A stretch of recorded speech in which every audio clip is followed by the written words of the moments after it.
सत श्री अकाल, नमस्कार ते आदाब। मैं हाँ हरजिंद मांगट, तुसी देख रहे हो इंडोज टीवी। स्वागत करते हैं जी ते खबरों की शुरुआत करते हैं हैडलाइंस दे नाल।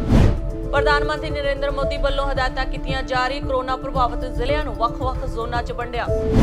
आड़तियां ते सरकार दे मतभेदां विचाले पिस रहा पंजाब दा किसान, कणक की खरीद उत्ते छाए हड़ताल दे बदल। लवली यूनीवर्सिटी स्टूडेंट्स लई सेहत विभाग होया चौकन्ना, कीती जा रही है सारे होस्टल के विद्यार्थियों की जांच। अमेरिकी राष्ट्रपति डोनाल्ड ट्रंप वालों WHO की फंडिंग रोकी, कहा चीन की सियासी कठपुतली है WHO। न्यूजीलैंड कर रहा भारत च फसे लोगों को एयरलिफ्ट, $5500 होगी टिकट। जी और खबरों की तफसील ते साडे नाल इन्हां खबरों ते वधेरे चर्चा लई जुड़ चुके हैं पंजाब तो गुरकवाल सिंह बराड़ जी गुरकवाल जी, तुहाडा बहुत बहुत स्वागत है। बहुत बहुत धन्यवाद हरजिंद जी, ते स्वागत है साडे उन्हां दर्शकों का भी जो साडे इस प्रोग्राम नूं रोजाना देखते हैं जी।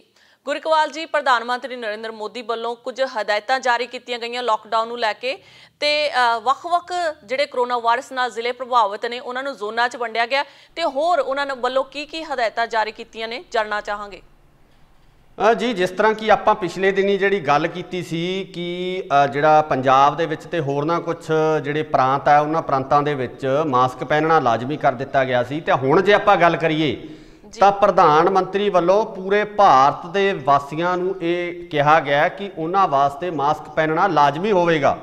इस दे नाल ਜਿਹੜੀ अगली गल है, अगला बहुत इंपॉर्टेंट चीज़ है वो हैगा कि अगर कोई भी व्यक्ति ਥਾਂ ਦੇ ਉੱਪਰ थुकदा नज़र आया ਜਾਂ ਉਹ जनतक ਥਾਵਾਂ ਦੇ ਉੱਪਰ थुक सिटदा नज़र आउंदा ਤਾਂ उस वास्ते भी ਜਿਹੜੀ ਹੈਗੀ ਆ मनाही कर ਦਿੱਤੀ गई है।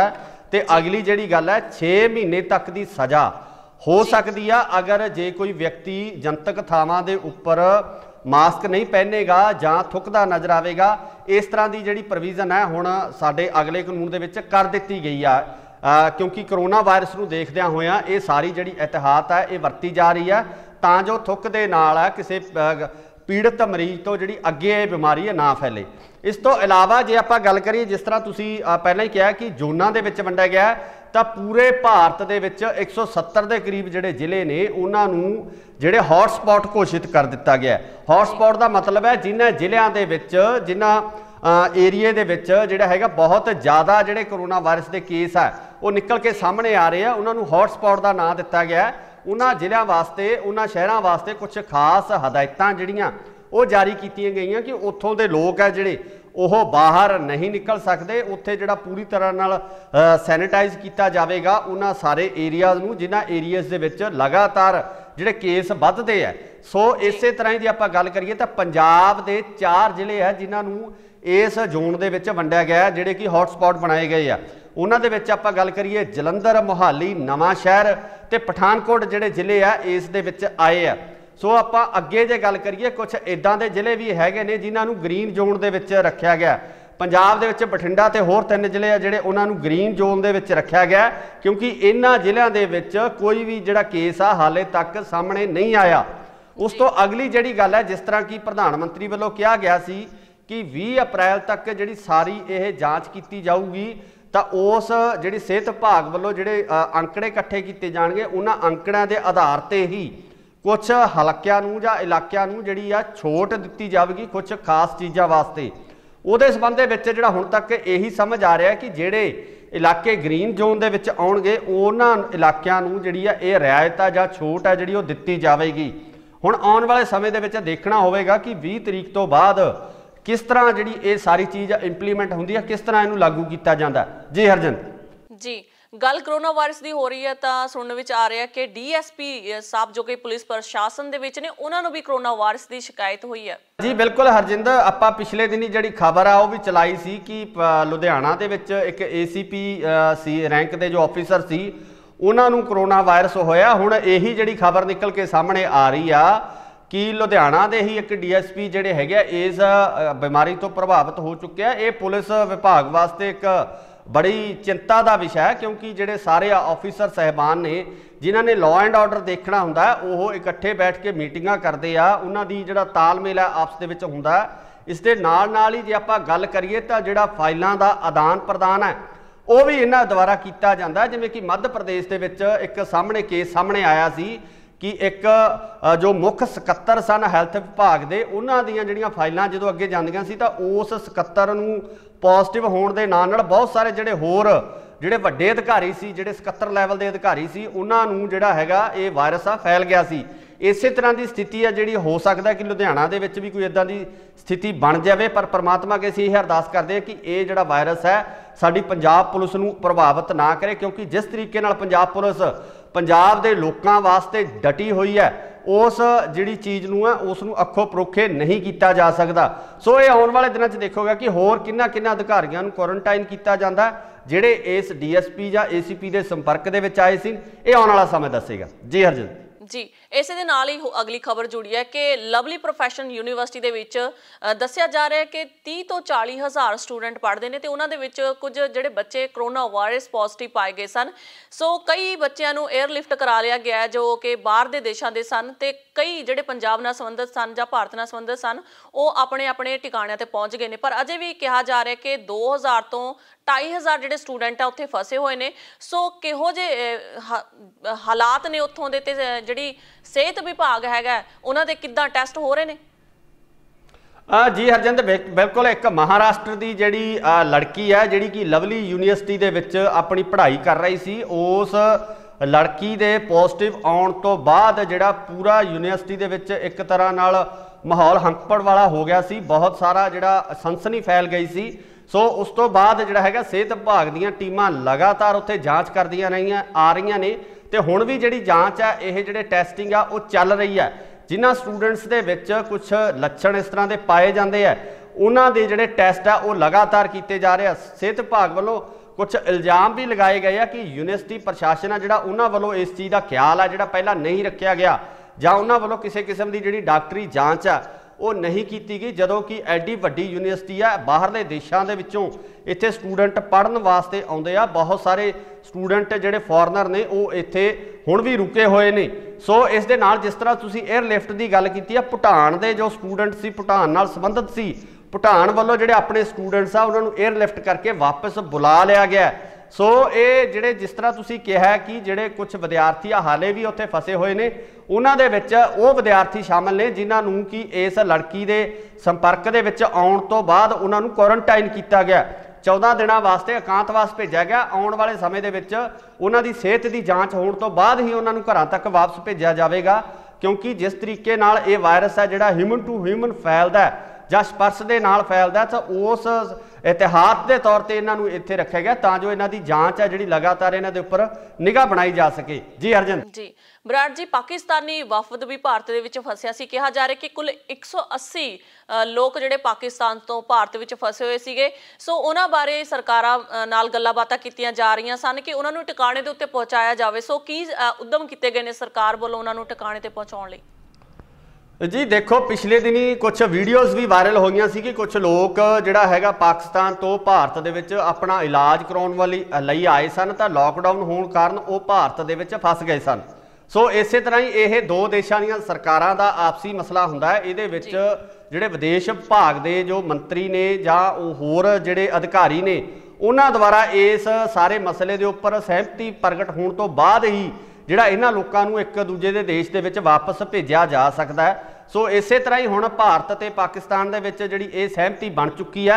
इस सहमति नूं बनन तो बाद हुण उन्हां लोकां दे विच किते ना किते खुशी की लहर जरूर है जो लोग पिछले लंबे समय दे विच भारत दे विच फसे हुए सी ते उन्हां वल्लों लगातार इस संबंधी अपीलां भी कीतियां जा रहीआं सन। तो वो जो हुण अपने मुल्क दे विच वापस जाणगे तां वाकई ही उन्हां दी जिहड़ी खुशी है वो देखण वाली होवेगी। हुण ये जिहड़ी उन्हां दी जिहड़ी अपील है उस नूं स्वीकार कर लिया गया ते हुण जल्दी ही वो अपने देश है जिहड़े वापस परत सकणगे। जी हरजिंद जी, जेकर बराड़ जी गल करिए किसानां दी तां वाढी कणक दी वाढी दा सीजन है ते जिहड़ी कणक आ मंडियां दे विच जा रही है, पर जेकर गल करिए सरकार ते आड़तीआं दी उन्हां दे विच कुछ मतभेद हुंदे जापदे ने जिन्हां दे विच किसान पिस रिहा। की है पूरा मामला? जी, जलंधर तो कुछ खबर आ रही है कि जलंधर दे आड़तीआं वल्लों जिहड़ी अपना एक संगठन बना के उन्हां वल्लों हड़ताल कर दी गई है। उन्होंने मंडियां दे विचों जिहड़ा फसल है फसल नूं जिहड़ा हैगा लिफ्ट करन वास्ते जिहड़ा मना कर दिता है, किसी तरह की कोई सर्विस है उन्हां वल्लों नहीं दित्ती जा रही। ਇਸ ਨਾਲ ਜਿਹੜਾ ਕਿਸਾਨਾਂ ਦੇ ਚਿਹਰੇ ਉੱਪਰ ਜ਼ਰੂਰ ਇੱਕ ਤਰ੍ਹਾਂ ਦੀ ਜਿਹੜੀ ਉਹ ਮਤਲਬ ਚਿੰਤਾ ਦੇ ਜਿਹੜੇ ਬੱਦਲ ਆ ਉਹ ਛਾ ਗਏ ਨੇ, ਕਿਉਂਕਿ ਇਹ ਮਸਲਾ ਜਿਹੜਾ ਹੈਗਾ ਉਹ ਆੜ੍ਹਤੀਆਂ ਤੇ ਸਰਕਾਰ ਦੇ ਵਿਚਾਲੇ ਦਾ ਫਸਲਾ ਹੈ। ਕਿਉਂਕਿ ਆੜ੍ਹਤੀਆਂ ਵੱਲੋਂ ਇਹ ਇਲਜ਼ਾਮ ਲਗਾਇਆ ਜਾ ਰਿਹਾ ਕਿ ਸਰਕਾਰ ਵੱਲੋਂ ਉਹਨਾਂ ਦਾ ਬਣਦਾ ਜਿਹੜਾ ਬਕਾਇਆ ਹੈ, ਜਿਹੜਾ ਕਿ 19-20 ਦਾ ਜਿਹੜੇ ਸਮੇਂ ਦਾ ਪੈਂਡਿੰਗ ਹੈ, ਝੋਨੇ ਦੀ ਫਸਲ ਦਾ ਜਿਹੜਾ ਬਕਾਇਆ ਉਹਨਾਂ ਵੱਲੋਂ ਦੱਸਿਆ ਜਾ ਰਿਹਾ, ਉਹ ਬਕਾਇਆ ਜਿਹੜਾ ਸਰਕਾਰ ਵੱਲੋਂ ਹਾਲੇ ਤੱਕ ਨਹੀਂ ਦਿੱਤਾ ਗਿਆ। ਇਸ ਬਕਾਏ ਨੂੰ ਲੈ ਕੇ ਜਿਹੜੇ ਸਰਕਾਰ ਤੇ ਆੜ੍ਹਤੀਆਂ ਦੇ ਵਿਚਾਲੇ ਕੁਝ ਮਤਭੇਦ ਜਿਹੜੇ ਖੜੇ ਹੋਏ ਨੇ, ਇਹਨਾਂ ਮਤਭੇਦਾਂ ਦੇ ਵਿੱਚ ਜਿਹੜਾ ਪਿਸਣ ਜਾ ਰਿਹਾ, ਹੁਣ ਉਹ ਕਿਸਾਨ ਪਿਸਣ ਜਾ ਰਿਹਾ, ਕਿਉਂਕਿ ਕਿਸਾਨ ਦੀ ਫਸਲ ਹੈ ਇਸ ਸਮੇਂ ਪੂਰੀ ਤਰ੍ਹਾਂ ਨਾਲ ਪੱਕ ਚੁੱਕੀ ਹੈ ਤੇ ਲਗਾਤਾਰ ਜਿਹੜੇ ਕਿਸਾਨ ਆਪਣੀ ਵਾਢੀ ਹੋਈ ਫਸਲ ਨੂੰ ਚੱਕ ਕੇ ਮੰਡੀਆਂ ਦੇ ਵਿੱਚ ਲੈ ਕੇ ਆ ਰਹੇ ਨੇ ਵੇਚਣ ਵਾਸਤੇ, ਤੇ ਮੰਡੀਆਂ ਦੇ ਵਿੱਚ ਜਿਹੜੇ ਆੜ੍ਹਤੀ ਆ ਉਹ ਆਪਣੀ ਹੜਤਾਲ ਦੇ ਉੱਪਰ ਹੋਣ ਕਰਕੇ ਉਹਨਾਂ ਦੀ ਜਿਹੜੀ ਫਸਲ ਦੀ ਕਣਕ ਦੀ ਸਫਾਈ ਤੇ ਹੋਰ ਜਿਹੜੇ ਪ੍ਰੋਸੈਸ ਕੀਤਾ ਜਾਂਦਾ ਉਹ ਕਿਤੇ ਨਾ ਕਿਤੇ ਉਹ ਪ੍ਰਭਾਵਿਤ ਹੋ ਰਹੇ ਨੇ, ਜਿਸ ਕਰਕੇ ਇਸ ਪੂਰੇ ਮਸਲੇ ਦੇ ਵਿੱਚ ਹੁਣ ਤੱਕ ਇਹੀ ਸਾਹਮਣੇ ਆ ਰਿਹਾ ਕਿ ਇਸ ਦੋਵਾਂ ਪਿੜਾਂ ਦੇ ਵਿਚਾਲੇ, ਸਰਕਾਰ ਤੇ ਆੜ੍ਹਤੀਆਂ ਦੇ ਵਿਚਾਲੇ ਕਿਸਾਨ ਪਿਸਣ ਵਾਸਤੇ ਮਜਬੂਰ ਹੋਇਆ ਪਿਆ। ਸੋ ਇਹ ਕਿਤੇ ਨਾ ਕਿਤੇ ਬਹੁਤ ਚਿੰਤਾ ਦਾ ਵਿਸ਼ਾ ਹੋਵੇਗਾ, ਕਿਉਂਕਿ ਜਿਸ ਤਰ੍ਹਾਂ ਨਾਲ ਮੌਸਮ ਜਿਹੜਾ ਹੈਗਾ ਕਰਵਟ ਲੈਂਦਾ ਰਹਿੰਦਾ, ਮੌਸਮ ਬਦਲਦਾ ਰਹਿੰਦਾ, ਸੋ ਇਸ ਕਰਕੇ ਨੁਕਸਾਨ ਜਿਹੜਾ ਉਹ ਕਿਤੇ ਨਾ ਕਿਤੇ ਕਿਸਾਨ ਨੂੰ ਹੀ ਝੱਲਣਾ ਪਵੇਗਾ ਅਗਰ ਮੌਸਮ ਇਸ ਤਰ੍ਹਾਂ ਦੀ ਕੋਈ ਕਵਾਇਦ ਕਰਦਾ ਹੈਗਾ। ਸੋ ਇੱਥੇ ਦੱਸਣਯੋਗ ਹੈ ਕਿ ਕਿਸਾਨਾਂ ਦੇ ਹੌਸਲੇ ਹਜੇ ਵੀ ਬੁਲੰਦ ਨੇ। ਕੁਝ ਜਿਹੜੇ ਖਬਰਾਂ ਜਿਹੜੀਆਂ ਨਸ਼ਰ ਹੋ ਰਹੀਆਂ ਉਹਦੇ ਵਿੱਚ ਕਿਸਾਨ ਹਾਲੇ ਵੀ ਇਹ ਕਹਿ ਰਿਹਾ ਕਿ ਉਹਨਾਂ ਵੱਲੋਂ ਫਸਲ ਵੇਚਣ ਤੋਂ ਬਾਅਦ ਜਿਹੜਾ ਹੈਗਾ ਉਹ ਜੋ ਭੁੱਖੇ ਲੋਕ ਨੇ, ਜੋ ਗਰੀਬ ਲੋਕ ਨੇ, ਉਹਨਾਂ ਵਾਸਤੇ ਉਹ ਦਸਵੰਧ ਵੀ ਕੱਢਣਗੇ ਤੇ ਆਪਣੀ ਫਸਲ ਦੇ ਵਿੱਚੋਂ ਉਹ ਦਸਵੰਧ ਕੱਢ ਕੇ ਗੁਰੂ ਘਰਾਂ ਨੂੰ ਜਾਂ ਜਿਹੜੀਆਂ NGOs ਆ ਕੰਮ ਕਰ ਰਹੀਆਂ ਨੇ ਉਹਨਾਂ ਨੂੰ ਜਿਹੜਾ ਆਪਣੀ ਕਣਕ ਦਾ ਕੁਝ ਹਿੱਸਾ ਦੇਣਗੇ, ਤਾਂ ਜੋ ਭੁੱਖੇ ਲੋਕਾਂ ਦਾ ਜਿਹੜਾ ਢਿੱਡ ਭਰਿਆ ਜਾ ਸਕੇ। ਇਹ ਸਾਡੇ ਕਿਸਾਨ ਦੀ ਮਹਾਨਤਾ ਹੈ, ਜਿਸ ਤਰ੍ਹਾਂ ਕਿ ਕਿਸਾਨ ਨੂੰ ਅੰਨਦਾਤਾ ਕਿਹਾ ਜਾਂਦਾ, ਉਹ ਅੰਨਦਾਤੇ ਦੇ ਅਰਥਾਂ ਦੇ ਉੱਪਰ ਜਿਹੜੇ ਕਿਸਾਨ ਆ ਉਹ ਬਿਲਕੁਲ ਸਹੀ ਸਾਬਤ ਹੋ ਰਹੇ ਆ ਤੇ ਉਹਨਾਂ ਵੱਲੋਂ ਇਸ ਸੰਬੰਧੀ ਜਿਹੜੀਆਂ ਕਾਰਵਾਈਆਂ ਲੋਕ ਹਿੱਤ ਦੇ ਵਿੱਚ ਕੀਤੀਆਂ ਜਾ ਰਹੀਆਂ। ਜੀ ਹਰਜਨ। ਬਰਾੜ ਜੀ, ਨਿਊਜ਼ੀਲੈਂਡ ਦੀ ਸਰਕਾਰ ਵੱਲੋਂ ਜੋ ਭਾਰਤ ਦੇ ਵਿੱਚ ਉਹਨਾਂ ਦੇ ਨਾਗਰਿਕ ਫਸੇ ਹੋਏ ਨੇ ਉਹਨਾਂ ਲਈ 에ਅਰਲਿਫਟ ਕਰਵਾਉਣ ਦਾ ਜੋ ਪ੍ਰਬੰਧ ਉਹ ਕਰ ਲਿਆ ਗਿਆ ਹੈ, ਪਰ ਜਿਹੜੀ ਟਿਕਟ ਹੈ ਉਹ $5500 ਰੱਖੀ ਗਈ ਹੈ ਤੇ ਉਹਨਾਂ ਵੱਲੋਂ ਇਹ ਵੀ ਕਿਹਾ ਗਿਆ ਕਿ 48 ਘੰਟਿਆਂ ਦੇ ਵਿੱਚ ਇੰਟਰਸਟ ਸ਼ੋਅ ਕੀਤਾ ਜਾਵੇ ਤੇ ਜਦੋਂ ਇਹ 에ਅਰਲਿਫਟ ਹੋਣਾ ਹੈ ਜਹਾਜ਼, ਤਾਂ ਉਹਨਾਂ ਨੂੰ ਦਿੱਲੀ ਆ ਕੇ 에ਅਰਪੋਰਟ ਦੇ ਜੋ ਹੋਟਲ ਰੈਸਟੋਰੈਂਟ ਹੈਗੇ ਨੇ ਉੱਥੇ ਇੱਕ ਦਿਨ ਲਈ ਸਟੇ ਕਰਨੀ ਪੈਣੀ ਹੈ। ਤੇ ਮਸਲਾ ਹੁਣ ਇੱਥੇ ਇਹ ਖੜਾ ਹੋਇਆ ਹੈ ਕਿ ਭਾਰਤ ਦੇ ਵਿੱਚ ਲੌਕਡਾਊਨ ਨੂੰ ਲੈ ਕੇ ਕਾਫੀ ਸਖਤੀ ਕੀਤੀ ਹੋਈ ਹੈ। ਸੋ ਜਿਹੜੇ ਲੋਕ ਭਾਰਤ ਦੇ ਵਿੱਚ ਫਸੇ ਹੋਏ ਨੇ, ਸੋ ਕਿਸ ਤਰ੍ਹਾਂ ਉਹ ਆਪਣੇ ਲੌਕਡਾਊਨ ਦੇ ਦਿਨਾਂ ਦੇ ਵਿੱਚ ਨਿਕਲਣਗੇ? ਕੀ ਉਹਨਾਂ ਨੂੰ ਸਪੈਸ਼ਲ ਪਾਸ ਦਿੱਤੇ ਜਾਣਗੇ ਕਿਉਂਕਿ ਜੈਨੂਇਨ ਰੀਜ਼ਨ ਹੈ ਉਹ ਆਪਣੇ ਘਰਾਂ ਨੂੰ ਵਾਪਸ ਜਾਣਾ ਚਾਹੁੰਦੇ ਨੇ? ਜੀ ਬਿਲਕੁਲ ਜੀ, ਇਹ ਇੱਕ ਕਾਫੀ ਵੱਡਾ ਮਸਲਾ ਹੈ। ਤਾਂ ਜਿਵੇਂ ਤੁਸੀਂ ਕਿਹਾ ਕਿ ਉਹਨਾਂ ਤੋਂ ਵੱਧ ਜਿਹੜੇ ਪੈਸੇ ਵਸੂਲੇ ਜਾ ਰਹੇ ਨੇ, ਪਹਿਲਾਂ ਉਹਦੀ ਗੱਲ ਮੈਂ ਕਲੀਅਰ ਕਰਨੀ ਚਾਹੁੰਦਾ ਕਿ ਜਿਹੜਾ ਇਸ ਵਾਸਤੇ ਇੱਕ ਸਪੈਸ਼ਲ 에ਅਰਕ੍ਰਾਫਟ ਹੈ ਜਿਹੜਾ ਉਹ ਭੇਜਿਆ ਜਾਂਦਾ, ਜਹਾਜ਼ ਭੇਜਿਆ ਜਾਂਦਾ ਇਹਨਾਂ ਲੋਕਾਂ ਨੂੰ 에ਅਰਲਿਫਟ ਕਰਨ ਵਾਸਤੇ। ਉਹ ਸਪੈਸ਼ਲ ਹੋਣ ਕਾਰਨ ਉਹਨਾਂ ਵੱਲੋਂ ਜਿਹੜੇ ਕੁਝ ਖਰਚੇ ਵੀ ਆ ਉਹ ਆਮ ਜਿਹੜੇ ਕਿਰਾਏ ਆ ਉਹਨਾਂ ਤੋਂ ਵੱਧ ਲਏ ਜਾਂਦੇ ਆ, ਜਿਸ ਕਾਰਨ ਕਿਤੇ ਨਾ ਕਿਤੇ ਜਿਹੜੇ ਪੈਸੰਜਰ ਹੈ, ਜਿਹੜੇ ਲੋਕ ਇੱਥੋਂ ਜਾਣਾ ਚਾਹੁੰਦੇ ਆ, ਉਹਨਾਂ ਨੂੰ ਇਹਦੀ ਮਾਰ ਆ ਜਿਹੜੀ ਉਹ ਝੱਲਣੀ ਪਵੇਗੀ। ਕਿਉਂਕਿ ਜਿਸ ਤਰ੍ਹਾਂ ਨਾਲ ਜਿਹੜਾ ਉਹ ਖਰਚਾ ਉਸ ਕੰਪਨੀ ਵੱਲੋਂ ਜਿਸ ਦਾ ਜਹਾਜ਼ ਜਿਹੜਾ ਆ ਰਿਹਾ ਉਸ ਤੋਂ ਮੰਗ ਕੀਤੀ ਜਾਂਦੀ ਹੈ, ਉਸੇ ਹਿਸਾਬ ਨਾਲ ਹੀ ਜਿਹੜਾ ਕਿਰਾਇਆ ਉਹਨਾਂ ਲੋਕਾਂ ਦੇ ਉੱਪਰ ਪਾਇਆ ਜਾਂਦਾ। ਉਸ ਤੋਂ ਬਾਅਦ ਤੁਸੀਂ ਅਗਲੀ ਗੱਲ ਕੀਤੀ ਆ ਉਹਨਾਂ ਦੇ ਪਹੁੰਚਣ ਦੇ ਬਾਬਤ ਜਿਹੜਾ ਮੈਂ ਤੁਹਾਨੂੰ ਦੱਸਣਾ ਚਾਹੁੰਦਾ ਹੈ ਕਿ ਜੋ ਪੰਜਾਬ ਦੇ ਮੁੱਖ ਮੰਤਰੀ ਵੱਲੋਂ ਪਹਿਲਾਂ ਹੀ ਇਹ ਐਲਾਨ ਕਰ ਦਿੱਤਾ ਗਿਆ ਸੀ ਕਿ ਅਗਰ ਕੋਈ ਜਿਹੜੇ NRI ਜੋ ਵੀਰ ਨੇ ਇੱਥੇ ਪੰਜਾਬ ਦੇ ਵਿੱਚ ਰੁਕੇ ਹੋਏ ਨੇ, ਅਗਰ ਉਹ ਜਾਣਾ ਚਾਹੁੰਦੇ ਆ ਤਾਂ ਉਹਨਾਂ ਨੂੰ ਕਿਸੇ ਕਿਸਮ ਦੀ ਕੋਈ ਸਮੱਸਿਆ ਜਿਹੜੀ ਉਹ ਨਹੀਂ ਆਉਣ ਦਿੱਤੀ ਜਾਵੇਗੀ। ਪੁਲਿਸ ਪ੍ਰਸ਼ਾਸਨ ਨੂੰ ਇਸ ਸੰਬੰਧੀ ਹਦਾਇਤਾਂ ਜਿਹੜੀਆਂ ਜਾਰੀ ਕੀਤੀਆਂ ਹੋਈਆਂ ਕਿ ਉਹ ਲੋਕ ਹੈ ਜਿਹੜੇ ਉਹਨਾਂ ਨੂੰ ਇਸ ਕਿਸਮ ਦੀ ਕੋਈ ਨਾ ਰੋਕਣ, ਤੇ ਜਿਹੜੇ ਪਾਸ ਹੈ ਉਹਨਾਂ ਨੂੰ ਵੀ ਬਹੁਤ ਸੌਖੇ ਤਰੀਕੇ ਨਾਲ ਆਨਲਾਈਨ ਸਿਸਟਮ ਨਾਲ ਜਿਹੜੇ ਪਾਸ ਆ ਉਹ ਜਾਰੀ ਕਰ ਦਿੱਤੇ ਜਾਣਗੇ। ਇਹਦੇ ਵਿੱਚ ਕਿਸੇ ਕਿਸਮ ਦੀ ਕੋਈ ਜਿਹੜੀ ਅੜਚਨ ਆ ਉਹ ਸਰਕਾਰ ਵੱਲੋਂ ਇਸ ਤੋਂ ਮਨਾ ਕੀਤਾ ਗਿਆ, ਅੜਚਨ ਨਹੀਂ ਪੈਣ ਦਿੱਤੀ ਜਾਵੇਗੀ। ਤੇ ਬਾਕੀ ਜਿਹੜੀ ਗੱਲ ਜਿਸ ਤਰ੍ਹਾਂ ਕਿ ਭਾਰਤ ਦੇ ਹੋਰ ਦੂਜੇ ਰਾਜ ਨੇ ਉਹਨਾਂ ਵੱਲੋਂ ਵੀ ਇਸ ਤਰ੍ਹਾਂ ਦੀਆਂ ਜਿਹੜੀਆਂ ਸਹੂਲਤਾਂ ਉਹ ਦਿੱਤੀਆਂ ਜਾਣੀਆਂ ਚਾਹੀਦੀਆਂ ਨੇ, ਕਿਉਂਕਿ ਇਹਨਾਂ ਲੋਕਾਂ ਨੂੰ ਜਿਹੜਾ ਇੱਕ ਰਾਜ ਤੋਂ ਦੂਜੇ ਰਾਜ ਦੇ ਵਿੱਚੋਂ ਲੰਘਦੇ ਹੋਏ, ਜਿਵੇਂ ਆਪਾਂ ਗੱਲ ਕਰੀਏ ਸਾਡੇ ਗੁਆਂਢੀ ਰਾਜ ਆ ਜਿਹੜਾ ਹਰਿਆਣਾ ਦੇ ਵਿੱਚੋਂ ਲੰਘ ਕੇ ਹੀ ਇਹਨਾਂ ਨੂੰ ਜਾਣਾ ਪੈਣਾ। ਸੋ ਹਰਿਆਣਾ ਸਰਕਾਰ ਨੂੰ ਵੀ ਇਸ ਤਰ੍ਹਾਂ ਦੀਆਂ ਜਿਹੜੀਆਂ ਹਦਾਇਤਾਂ ਉਹ ਆਪਣੇ ਵਿਭਾਗੀ ਅਧਿਕਾਰੀਆਂ ਨੂੰ ਜਾਂ ਪੁਲਿਸ ਪ੍ਰਸ਼ਾਸਨ ਨੂੰ ਜਾਰੀ ਕਰ ਦਿੱਤੀਆਂ ਜਾਣੀਆਂ ਚਾਹੀਦੀਆਂ ਨੇ, ਤਾਂ ਜੋ ਇਹ ਲੋਕ ਹੈ ਸੌਖੇ ਤਰੀਕੇ ਨਾਲ ਆਪਣੇ ਟਿਕਾਣਿਆਂ ਦੇ ਉੱਪਰ ਪਹੁੰਚ ਸਕਣ, ਆਪਣੇ ਪਰਿਵਾਰ ਦੇ ਵਿੱਚ, ਆਪਣੇ ਬੱਚਿਆਂ ਦੇ ਵਿੱਚ ਵਾਪਸ ਆ ਜਿਹੜੇ ਇਹ ਜਾ ਸਕਣ। ਜੀ ਹਰਜਨ ਜੀ। ਬਰਾੜ ਜੀ, ਗੱਲ ਕਰਦੇ ਹਾਂ ਅਮਰੀਕਾ ਦੇ ਨਾਲ ਜੁੜੀ ਹੋਈ ਉਹਨਾਂ ਦੇ ਰਾਸ਼ਟਰਪਤੀ ਡੋਨਲਡ ਟਰੰਪ ਵੱਲੋਂ WHO ਦੀ ਜੋ ਫੰਡਿੰਗ ਹੈ ਰੋਕ ਲਈ ਗਈ ਹੈ। ਦੱਸਿਆ ਜਾ ਰਿਹਾ ਕਿ 30 ਤੋਂ 40 ਕਰੋੜ ਡਾਲਰ ਜਿਹੜਾ ਅਮਰੀਕਾ WHO ਨੂੰ ਪੇ ਕਰਦਾ ਸੀਗਾ, ਉਹਨਾਂ ਨੂੰ ਫੰਡ ਦਿੰਦਾ ਸੀ। ਪਰ ਹੁਣ ਉਹਨਾਂ ਨੇ ਇਸ ਟਾਈਮ ਡੋਨਲਡ ਟਰੰਪ ਨੇ ਕਿਹਾ ਕਿ ਅਸੀਂ ਜਿਹੜੀ ਫੰਡਿੰਗ ਆ ਹੋਲਡ ਕਰ ਰਹੇ ਹਾਂ, ਕਿਉਂਕਿ ਪਿੱਛੇ ਜੇ ਇਹਨਾਂ ਨੇ ਬਿਆਨ ਦਿੱਤਾ ਸੀਗਾ ਡੋਨਲਡ ਟਰੰਪ ਸਾਹਿਬ ਨੇ ਕਿ ਜਿਹੜਾ WHO ਹੈ ਉਹ ਚੀਨ ਦੀ ਸਿਆਸੀ ਕਠਪੁਤਲੀ ਜਾਪਦਾ ਹੈ ਉਹਨਾਂ ਨੂੰ। ਸੋ ਉਹਨਾਂ ਨੇ ਇਹ ਜਿਹੜੀ ਫੰਡਿੰਗ ਆ ਰੋਕ ਲਈ ਹੈ। ਕਾਫੀ ਸਿਆਸਤਦਾਨਾਂ ਵੱਲੋਂ ਉਸ ਗੱਲ ਦਾ ਬੁਰਾ ਮਨਾਇਆ ਜਾ ਰਿਹਾ। ਸੋ ਤੁਹਾਡਾ ਕੀ ਵਿਚਾਰ ਹੈ ਇਸ ਮਸਲੇ ਤੇ? ਜੀ ਦੇਖੋ, ਜਿਸ ਤਰ੍ਹਾਂ ਨਾਲ ਇਹ ਸਾਰਾ ਮਸਲਾ ਉੱਭਰ ਕੇ ਸਾਹਮਣੇ ਆਇਆ ਸੀ, ਡੋਨਲਡ ਟਰੰਪ ਵੱਲੋਂ ਲਗਾਤਾਰ ਇਲਜ਼ਾਮ ਹੈ ਜਿਹੜੇ ਉਹ WHO ਤੇ ਉੱਪਰ ਲਗਾਏ ਜਾ ਰਹੇ ਸੀ। ਉਹਨਾਂ ਵੱਲੋਂ ਕਿਹਾ ਜਾ ਰਿਹਾ ਸੀ ਕਿ WHO ਚੀਨ ਦੇ ਨਾਲ ਮਿਲ ਕੇ ਜਿਹੜੀਆਂ ਇਹ ਕੁਝ ਗੱਲਾਂ ਬਾਤਾਂ ਕੱਢ ਰਹੇ ਨੇ ਜਾਂ ਬੋਲ ਰਹੇ ਨੇ, ਉਹਦੇ ਬਾਬਤ ਜਿਹੜਾ ਟਰੰਪ ਵੱਲੋਂ ਇਹ ਪਹਿਲਾਂ ਹੀ ਜਿਹੜਾ ਕਹਿ ਦਿੱਤਾ ਗਿਆ ਸੀ ਕਿ ਆਉਣ ਵਾਲੇ ਸਮੇਂ ਦੇ ਵਿੱਚ ਉਹ WHO ਦੀ ਜਿਹੜੀ ਫੰਡਿੰਗ ਆ ਉਹ ਰੋਕ ਸਕਦੇ ਆ। ਇਸ ਦੇ ਸੰਬੰਧੀ ਉਹਨਾਂ ਨੇ ਪਹਿਲਾਂ ਹੀ ਇਹ ਇੱਕ ਜਿਹੜਾ ਬਿਆਨ ਆ ਉਹ ਜਾਰੀ ਕਰ ਦਿੱਤਾ ਗਿਆ ਸੀ। ਅੱਜ ਜਿਹੜਾ ਉਸ ਤੋਂ ਬਾਅਦ ਜਿਹੜੀ ਅਗਲੀ ਖਬਰ ਹੁਣ ਆ ਰਹੀ ਹੈ, ਜਿਸ ਤਰ੍ਹਾਂ ਤੁਸੀਂ ਦੱਸਿਆ ਕਿ ਉਹ ਜਿਹੜੀ ਫੰਡਿੰਗ ਆ ਰੋਕ ਦਿੱਤੀ ਗਈ ਹੈ। ਸੋ ਕਿਤੇ ਨਾ ਕਿਤੇ ਇਹ ਆਪਸੀ ਮਤਭੇਦ ਹੈ, ਇਹ ਮਤਭੇਦ ਹੈ ਜਿਹੜੇ ਇੰਟਰਨੈਸ਼ਨਲ ਲੈਵਲ ਤੇ ਜਿਹੜੇ ਇਹ ਸਾਰੇ ਪੈਦਾ ਹੋਏ ਨੇ, ਇਹ ਬਾਕੀ ਦੇਸ਼ਾਂ ਨੂੰ ਰਲ ਮਿਲ ਕੇ ਇਸ ਨੂੰ ਜਿਹੜਾ ਹੱਲ ਕਰਨਾ ਚਾਹੀਦਾ, ਕਿਉਂਕਿ ਕਿਤੇ ਨਾ ਕਿਤੇ ਜਿਹੜੀ ਸਥਿਤੀ ਹੈ ਤਣਾਅ ਵਾਲੀ ਜਿਹੜੀ ਅਮਰੀਕਾ ਤੇ ਚੀਨ ਦੇ ਦੁਆਲੇ ਬਣ ਰਹੀ ਹੈ, ਤੇ ਉਹ ਦੂਜੇ ਹੋਰ ਮੁਲਕਾਂ ਨੂੰ ਵੀ ਜਿਹੜਾ ਚਿੰਤਾ ਦਾ ਵਿਸ਼ਾ ਇੱਕ ਬਣਦਾ ਜਾ ਰਿਹਾ। ਖਾਸ ਕਰਕੇ ਉਹ ਦੇਸ਼ ਜਿਹੜੇ ਕਿ ਸ਼ਾਂਤੀ ਪਸੰਦ ਨੇ। ਸੋ ਇਸ ਕਰਕੇ ਇਸ ਮਸਲੇ ਦੌਰਾਨ ਜਿਹੜਾ ਵਿਚਾਰ ਆ ਉਹ ਤਾਂ ਬੈਠ ਕੇ ਹੀ ਕਰਨਾ ਬਣਦਾ, ਕਿਉਂਕਿ ਇਹ ਮਸਲਾ ਜਿਹੜਾ ਇੱਕ ਦੂਜੇ ਤੇ ਦੋਸ਼ ਲਗਾਉਣ ਦਾ ਨਹੀਂ ਹੈ, ਸਗੋਂ ਰਲ ਮਿਲ ਕੇ ਬੈਠ ਕੇ ਇਸ ਵਾਇਰਸ ਨਾਲ ਲੜਨ ਵਾਲੀ ਜਿਹੜੀ ਜੰਗ ਆ ਉਹਦੇ ਬਾਬਤ ਜਿਹੜੀ ਇੱਕ ਵਿਉਂਤਬੰਦੀ ਕਰਨ ਦੇ ਵਿਚਾਰ ਕਰਨਾ ਚਾਹੀਦਾ, ਨਾ ਕਿ ਇਸ ਤਰ੍ਹਾਂ ਦੇ ਜਿਹੜੇ ਬਿਆਨ ਆ ਉਹ ਲਗਾਤਾਰ ਜਾਰੀ ਕਰਨੇ ਚਾਹੀਦੇ। ਇਹ ਦੋਨਾਂ ਦੇਸ਼ਾਂ ਵਾਸਤੇ ਹੀ ਜਿਹੜੇ ਕਿਤੇ ਨਾ ਕਿਤੇ ਇਹ ਨੁਕਸਾਨਦੇਹ ਹੋ ਸਕਦੇ ਆ। ਜੀ ਹਰਜਿੰਦਰ ਜੀ। ਬਰਾੜ ਜੀ, ਗੱਲ ਕਰਦੇ ਆ ਕਰੋਨਾ ਵਾਇਰਸ ਦੇ ਵਰਲਡ ਵਾਈਡ ਕੇਸਿਸ ਦੀ ਕਿ ਅੱਜ ਦੀ ਡੇਟ ਦੇ ਵਿੱਚ ਕਿੰਨੇ ਕੇਸ ਰਿਕਾਰਡ ਹੋ ਚੁੱਕੇ ਨੇ। ਤਾਂ ਤੁਹਾਨੂੰ ਦੱਸਦਾ ਕਿ 2 ਮਿਲੀਅਨ ਸਾਡੇ ਕੇਸ ਜਿਹੜੇ ਹੈਗੇ ਨੇ ਵਰਲਡ ਵਾਈਡ ਰਿਕਾਰਡ ਹੋ ਚੁੱਕੇ ਨੇ ਦੇਸ਼ ਦੇ ਵਿੱਚ, ਪੂਰੇ ਸੰਸਾਰ ਦੇ ਵਿੱਚ। ਸੋ ਇਹ ਕੇਸਾਂ ਦੀ ਗਿਣਤੀ ਹੈਗੀ ਜੀ 20,83,304। ਟੋਟਲ ਡੈਥ ਜਿਹੜੀਆਂ ਹੈਗੀਆਂ ਜੀ 1,34,616, ਜਿਨ੍ਹਾਂ ਦੇ ਵਿੱਚ ਰਿਕਵਰ ਰੇਟ ਹੈਗਾ ਜੀ 5,10,341। ਜੇਕਰ ਗੱਲ ਕਰੀਏ ਜੀ ਆਪਾਂ ਕੰਟਰੀ ਵਾਈਜ਼, ਤਾਂ ਕੰਟਰੀ ਵਾਈਜ਼ ਤੁਹਾਨੂੰ ਅੰਕੜਾ ਦੱਸਦੇ ਹਾਂ ਕਿ USA 6,44,099 ਜਿਹੜੇ ਕੇਸ ਹੈਗੇ ਨੇ ਉਹਨਾਂ ਦੇ ਰਿਕਾਰਡ ਹੋ ਚੁੱਕੇ ਨੇ, ਜਿਨ੍ਹਾਂ ਦੇ ਵਿੱਚ ਟੋਟਲ ਡੈਥ ਦੀ ਜੇ ਗੱਲ ਕਰੀਏ ਤਾਂ 28,529 ਟੋਟਲ ਡੈਥ ਦਿਖਾਈਆਂ ਜਾ ਰਹੀਆਂ ਨੇ। ਤੇ ਜਿਹੜੇ ਨਿਊ ਕੇਸਿਸ ਆ ਉਹਨਾਂ ਦੇ ਹਜ਼ਾਰ ਤੋਂ ਉੱਪਰ ਨਿਊ ਕੇਸਿਸ ਆ ਰਹੇ ਨੇ, ਤੇ ਜਿਨ੍ਹਾਂ ਦੇ ਵਿੱਚੋਂ ਟੋਟਲ ਰਿਕਵਰੀ ਉਹਨਾਂ ਦੀ 48,701 ਦਿਖਾਈ ਜਾ ਰਹੀ ਹੈ। ਸੋ USA ਦੇ ਵਿੱਚ ਅੰਕੜਾ ਹਰ ਰੋਜ਼ ਵੱਧਦਾ ਜਾ ਰਿਹਾ। ਤੇ ਡੋਨਲਡ ਟਰੰਪ ਵੱਲੋਂ ਤੁਹਾਨੂੰ ਨਹੀਂ ਲੱਗਦਾ ਕਿ ਡੋਨਲਡ ਟਰੰਪ ਨੇ ਇਸ ਮਸਲੇ ਦੇ ਵਿੱਚ ਕੋਤਾਹੀ ਕੀਤੀ ਹੈ, ਜਦ ਕਿ ਹੋਰ ਸਰਕਾਰਾਂ ਵੱਲੋਂ ਇਹ ਬਹੁਤ ਹੀ ਛੇਤੀ ਲਾਗੂ ਕਰ ਦਿੱਤਾ ਗਿਆ ਸੀ, ਇਸ ਨੂੰ ਸੀਰੀਅਸ ਸਮਝਦੇ ਹੋਏ ਕਰੋਨਾ ਵਾਇਰਸ ਨੂੰ, ਕਿ ਸਰਕਾਰਾਂ ਵੱਲੋਂ ਹਦਾਇਤਾਂ ਜਾਰੀ ਕੀਤੀਆਂ ਗਈਆਂ ਸਨ ਸਾਰੀਆਂ ਕੰਪਨੀ ਨੂੰ, ਸਾਰੇ ਲੋਕਾਂ ਨੂੰ, ਕਿ ਕਿਸ ਤਰੀਕੇ ਨਾਲ ਤੁਸੀਂ ਕਾਰ ਵਿਹਾਰ ਕਰਨਾ ਇਹਨਾਂ ਲੋਕਡਾਊਨ ਦੇ ਦਿਨਾਂ ਦੇ ਵਿੱਚ। ਪਰ ਟਰੰਪ ਵੱਲੋਂ ਕਾਫੀ ਜ਼ਿਆਦਾ ਜਦੋਂ ਕੇਸਾਂ ਦੇ ਉੱਤੇ ਮਾਰ ਹੋਈ ਆ, ਤਾਂ ਕਾਫੀ ਜ਼ਿਆਦਾ ਕੇਸਾਂ ਤੋਂ ਬਾਅਦ ਵੀ ਉਹ ਇਹੀ ਕਹਿੰਦੇ ਰਹੇ ਕਿ ਅਸੀਂ USA ਨੂੰ ਮੁਕੰਮਲ ਤੌਰ ਤੇ ਲੋਕਡਾਊਨ ਨਹੀਂ ਕਰ ਸਕਦੇ। ਹੁਣ ਉਹ WHO ਦੀ ਜਿਹੜੀ ਫੰਡਿੰਗ ਰੋਕ ਰਹੇ ਨੇ, ਆਪਣਾ ਕਸੂਰ ਉਹ ਖੁੱਲ੍ਹ ਕੇ ਜਨਤਾ ਨੂੰ ਨਹੀਂ ਦੱਸ ਰਹੇ, ਜਦ ਕਿ ਆਪਣਾ ਜੋ ਕਸੂਰ ਹੈ ਹੋਰ ਜਨਤਾ ਦੇ ਉੱਤੇ, ਲੋਕਾਂ ਦੇ ਉੱਤੇ ਪਾ ਰਹੇ ਨੇ।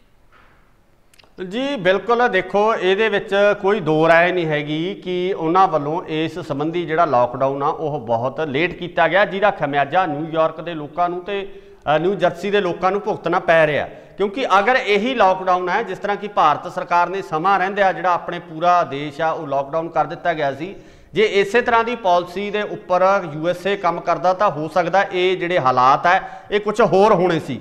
ਪਰ ਹੁਣ ਜਿਸ ਤਰ੍ਹਾਂ ਦੀ ਸਥਿਤੀ ਉੱਥੇ ਪੈਨਿਕ ਬਣੀ ਹੋਈ ਆ, ਲਗਾਤਾਰ ਕੇਸਾਂ ਦੇ ਵਿੱਚ ਵਾਧਾ ਹੋ ਰਿਹਾ ਹੈ, ਲਗਾਤਾਰ ਮੌਤਾਂ ਦੀ ਗਿਣਤੀ ਵੱਧਦੀ ਜਾ ਰਹੀ ਹੈ। ਸੋ ਇਹ ਕਿਤੇ ਨਾ ਕਿਤੇ ਇਸ ਤਰ੍ਹਾਂ ਵੀ ਜਾਪ ਰਿਹਾ ਕਿ ਟਰੰਪ ਹੈ ਜਿਹੜੇ ਉਹ ਇਸ ਮਸਲੇ ਨੂੰ ਡਾਇਵਰਟ ਕਰਨ ਦੇ ਚੱਕਰ ਦੇ ਵਿੱਚ ਨਹੀਂ, ਜਾਂ ਉਹਨਾਂ ਵੱਲੋਂ ਇਹ ਇਸ ਤਰ੍ਹਾਂ ਦੇ ਜਿਹੜੇ ਬਿਆਨਬਾਜ਼ੀ ਕਰਨਾ ਉਹ ਕਿਤੇ ਨਾ ਕਿਤੇ ਇਹ ਹੈਗਾ ਕਿ ਜੋ ਇੰਟਰਨੈਸ਼ਨਲ ਲੈਵਲ ਦਾ ਜਿਹੜਾ ਦਬਾਅ ਹੈਗਾ ਉਸ ਨੂੰ ਇੱਧਰ ਡਾਇਵਰਟ ਕਰਕੇ ਆਪਣੇ ਆਪ ਨੂੰ ਸਾਫ਼ ਸਾਬਤ ਕਰਨ ਦੀ ਜਿਹੜੀ ਕੋਸ਼ਿਸ਼ ਹੈ ਉਹਨਾਂ ਵੱਲੋਂ ਕੀਤੀ ਜਾ ਰਹੀ ਹੈ। ਸੋ ਇਹਦੇ ਨਾਲੋਂ ਇਹ ਹੈ ਕਿ ਜਿਹੜੇ ਬਿਆਨਬਾਜ਼ੀ ਕਰਨ ਨਾਲੋਂ ਇੱਕ ਮਸਲਾ ਮੈਂ ਤਾਂ ਇਹੀ ਸਮਝਦਾ ਹੈਗਾ ਕਿ ਉਹਨਾਂ ਵੱਲੋਂ ਆਪਣੇ ਦੇਸ਼ ਦੇ ਉੱਪਰ ਜਿਹੜਾ ਹੈਗਾ ਪੂਰਾ ਧਿਆਨ ਹੈ ਜਿਹੜਾ ਉਹ ਕੇਂਦਰਿਤ ਕਰਨਾ ਚਾਹੀਦਾ, ਉੱਥੋਂ ਦੀਆਂ ਸਿਹਤ ਸੇਵਾਵਾਂ ਤੇ ਜਿਹੜੀਆਂ ਹੋਰ ਲੋੜਾਂ ਨੇ ਜੋ ਲੋਕਾਂ ਦੀਆਂ ਉਹਨਾਂ ਉੱਪਰ ਧਿਆਨ ਕੇਂਦਰਿਤ ਕਰਕੇ ਉਹਨਾਂ ਨੂੰ ਉਸ ਪਾਸੇ ਵੱਲ ਜਿਹੜੀ ਜ਼ਿਆਦਾ ਤਵੱਜੋ ਹੈ ਉਹ ਦੇਣੀ ਚਾਹੀਦੀ ਹੈ। ਜੀ ਹਰਜਿੰਦਰ ਜੀ ਬਰਾੜ ਸਾਹਿਬ, ਹੁਣੇ-ਹੁਣੇ ਖਬਰ ਆ ਰਹੀ ਹੈ ਕਿ ਪੰਜਾਬ ਦੇ ਵਿੱਚ ਵੱਖ-ਵੱਖ ਤਾਂ ਹੀ ਅੱਗ ਲੱਗਣ ਦੀਆਂ ਘਟਨਾਵਾਂ ਆਈਆਂ। ਅੰਮ੍ਰਿਤਸਰ ਦੇ ਪਿੰਕ ਪਲਾਜ਼ਾ 'ਚ ਅੱਗ ਲੱਗੀ ਹੈ ਤੇ ਇਸ ਦਾ ਕਾਰਨ ਜਿਹੜਾ ਹੈਗਾ ਸ਼ਾਰਟ ਸਰਕਟ ਦੱਸਿਆ ਜਾ ਰਿਹਾ। ਫਾਇਰ ਬ੍ਰਿਗੇਡ ਮੌਕੇ ਤੇ ਪਹੁੰਚ ਕੇ ਉਹਨਾਂ ਨੇ ਕਾਬੂ ਪਾ ਲਿਆ ਤੇ ਜਲੰਧਰ ਦੇ ਫਰਨੀਚਰ ਗੋਦਾਮ ਦੇ ਵਿੱਚ ਵੀ ਅੱਗ ਲੱਗੀ ਹੈ। ਇਸ ਤੋਂ ਪਹਿਲਾਂ ਵੀ ਪੰਜਾਬ ਦੇ ਵਿੱਚ ਮੋਹਾਲੀ ਦੇ ਵਿੱਚ ਵੀ ਘਟਨਾ ਵਾਪਰੀ ਸੀ, ਅੱਗ ਦੀ ਘਟਨਾ ਵਾਪਰੀ ਹੈ। ਸੋ ਕੀ ਕਾਰਨ ਸਮਝਦੇ ਹੋ ਕਿ ਇਹ ਜਿਹੜੀਆਂ ਪੰਜਾਬ ਦੇ ਵਿੱਚ ਲਗਾਤਾਰ ਅੱਗ ਲੱਗਣ ਦੀਆਂ ਘਟਨਾਵਾਂ ਘਟ ਰਹੀਆਂ ਨੇ, ਇਸ ਦੇ ਵਿੱਚ ਕੀ ਕਾਰਨ ਹੋ ਸਕਦਾ ਹੈ? ਜੀ ਦੇਖੋ, ਜਿਸ ਤਰ੍ਹਾਂ ਨਾਲ ਪੂਰੀ ਤਰ੍ਹਾਂ ਨਾਲ ਲਾਕਡਾਊਨ ਹੈ, ਅੱਗੇ ਜਿਹੜੇ ਲੋਕ ਸੀਗੇ ਉਹ ਲਗਾਤਾਰ ਆਪਣੇ ਜਿਹੜੇ ਕਾਰੋਬਾਰ ਆ ਉਹਨਾਂ ਨੂੰ ਖੋਲ੍ਹਦੇ ਸੀ, ਉਹਨਾਂ ਦੀ ਝਾੜ ਪੂੰਝ ਵੀ ਹੁੰਦੀ ਸੀ, ਸਾਫ਼ ਸਫਾਈ ਵੀ ਕਰਦੇ ਸੀ। ਇਸ ਦੌਰਾਨ ਕਿਤੇ ਨਾ ਕਿਤੇ ਅਗਰ ਕੋਈ ਸਪਾਰਕਿੰਗ ਜਾਂ ਉਹਨਾਂ ਨੂੰ ਕਿਸੇ ਕਿਸਮ ਦੀ ਕੋਈ ਸਮੱਸਿਆ ਨਜ਼ਰ ਆਉਂਦੀ ਸੀ ਤਾਂ ਉਸ ਨੂੰ ਨਾਲ ਦੀ ਨਾਲ ਜਿਹੜਾ ਰਿਪੇਅਰ ਕਰ ਦਿੱਤਾ ਜਾਂਦਾ ਸੀ। ਹੁਣ ਜੋ ਪਿਛਲੇ 20 ਦਿਨਾਂ ਤੋਂ ਜਿਹੜਾ ਲਾਕਡਾਊਨ ਜਿਹੜਾ ਚੱਲ ਰਿਹਾ, ਲਗਾਤਾਰ ਜਿਹੜਾ ਹੋਰ ਵੀ ਇਹਦੇ ਵਿੱਚ ਵਾਧਾ ਕਰ ਦਿੱਤਾ ਗਿਆ, ਉਹ ਕਿਤੇ ਨਾ ਕਿਤੇ ਜਿਹੜਾ ਗਰਮੀ ਦਾ ਟਾਈਮ ਵਧਣ ਕਰਕੇ ਜਾਂ ਕਿਤੇ ਸ਼ਾਰਟ ਸਰਕਟ ਹੋਣ ਕਰਕੇ ਉਹਦੇ ਬਾਬਤ ਹੈ ਜਿਹੜੀ ਉਹ ਜਾਣਕਾਰੀ ਲੇਟ ਮਿਲ ਰਹੀ ਹੈ। ਮੈਂ ਸਮਝਦਾ ਕਿ ਲੇਟ ਨਹੀਂ ਮਿਲ ਰਹੀ, ਕਿ ਜਦੋਂ ਕੋਈ ਘਟਨਾ ਵਾਪਰ ਜਾਂਦੀ ਹੈ ਉਸ ਤੋਂ ਬਾਅਦ ਹੀ ਪਤਾ ਲੱਗਦਾ। ਜੇ ਇਸ ਤਰ੍ਹਾਂ ਦੀਆਂ ਜਿਹੜੀਆਂ ਘਟਨਾਵਾਂ ਇਹਨੂੰ ਰੋਕਣ ਵਾਸਤੇ ਇਹ ਹੈਗਾ ਕਿ ਇਹਨਾਂ ਕਾਰੋਬਾਰਾਂ ਦੇ ਵਿੱਚ ਜਿਹੜੇ ਲੋਕ ਨੇ ਉਹਨਾਂ ਨੂੰ ਜਿਹੜੀ ਇੱਕ ਦਫਾ ਜਿਹੜਾ ਹੈਗਾ ਗੇੜਾ ਮਾਰ ਕੇ ਇਹ ਚੈੱਕ ਕਰ ਲੈਣਾ ਚਾਹੀਦਾ ਕਿ ਸਾਰਾ ਸਿਸਟਮ ਹੈ ਜਿਹੜਾ ਉਹਨਾਂ ਦਾ ਸਹੀ ਹੈ। ਸੋ ਕਿਤੇ ਨਾ ਕਿਤੇ ਇਹਦਾ ਕਾਰਨ ਜਿਹੜਾ ਸ਼ਾਰਟ ਸਰਕਟ ਹੀ ਨਜ਼ਰ ਆ ਰਿਹਾ ਜੀ, ਹੋਰ ਤਾਂ ਕੋਈ ਕਾਰਨ ਇਹਦੇ ਪਿੱਛੇ ਹੋ ਨਹੀਂ ਸਕਦਾ। ਕਿਉਂਕਿ ਜਿਸ ਤਰੀਕੇ ਨਾਲ ਲਗਾਤਾਰ ਇਹ ਅੱਗ ਦੀਆਂ ਘਟਨਾਵਾਂ ਹੋ ਰਹੀਆਂ, ਚਾਹੇ ਉਹ ਮੋਹਾਲੀ ਦੇ ਫਰਨੀਚਰ ਮਾਰਕੀਟ ਹੋਵੇ ਜਾਂ ਜਲੰਧਰ ਦੀ ਤੁਸੀਂ ਗੱਲ ਕੀਤੀ ਆ, ਅੰਮ੍ਰਿਤਸਰ ਦੀ ਤੁਸੀਂ ਗੱਲ ਕੀਤੀ ਆ, ਹੋਰ ਇਹਦੇ ਪਿੱਛੇ ਕੋਈ ਕਾਰਨ ਤਾਂ ਨਹੀਂ ਹੋ ਸਕਦਾ। ਸ਼ਾਰਟ ਸਰਕਟ ਕਰਕੇ ਹੀ ਇਹ ਜਿਹੜੀਆਂ ਸਾਰੀਆਂ ਘਟਨਾਵਾਂ ਵਾਪਰ ਰਹੀਆਂ ਤੇ ਕਿਤੇ ਨਾ ਕਿਤੇ ਲੋਕਾਂ ਨੂੰ ਇਸ ਚੀਜ਼ ਦਾ ਜਿਹੜਾ ਨੁਕਸਾਨ ਹੈ, ਜੋ ਬਿਜ਼ਨਸਮੈਨ ਨੇ, ਜੋ ਕਾਰੋਬਾਰੀ ਨੇ, ਉਹਨਾਂ ਨੂੰ ਇਸ ਦਾ ਵੱਡਾ ਨੁਕਸਾਨ ਹੈ ਜਿਹੜਾ ਝੱਲਣ ਵਾਸਤੇ ਉਹ ਵੀ ਮਜਬੂਰ ਹੋਣਾ ਪੈ ਰਿਹਾ। ਜੀ ਹਰਜਨ ਜੀ, ਬਹੁਤ-ਬਹੁਤ ਸ਼ੁਕਰੀਆ ਇਸ ਸਾਰੀ ਜਾਣਕਾਰੀ ਦੇ ਲਈ ਬਰਾੜ ਜੀ, ਇਹਨਾਂ ਘਟਨਾਵਾਂ ਦੇ ਉੱਤੇ ਚਰਚਾ ਕਰਨ ਲਈ। ਜੀ ਬਿਲਕੁਲ, ਅਸੀਂ ਆਪਣੇ ਦਰਸ਼ਕਾਂ ਨੂੰ ਵੀ ਹਮੇਸ਼ਾ ਹਰ ਵਾਰ ਦੀ ਤਰ੍ਹਾਂ ਅਪੀਲ ਕਰਦੇ ਹਾਂ ਕਿ ਘਰਾਂ ਦੇ ਵਿੱਚ ਰਹੋ, ਇਤਿਹਾਦ ਵਰਤੋ ਤੇ ਸਰਕਾਰ ਵੱਲੋਂ ਦਿੱਤੇ ਹੋਏ ਰੂਲ ਐਂਡ ਰੈਗੂਲੇਸ਼ਨ ਨੂੰ ਫੋਲੋ ਕਰੋ। ਇਸੇ ਵਿੱਚ ਹੀ ਮਨੁੱਖਤਾ ਦੀ ਭਲਾਈ ਹੈ। ਇਜਾਜ਼ਤ ਦਿਓ, ਧੰਨਵਾਦ।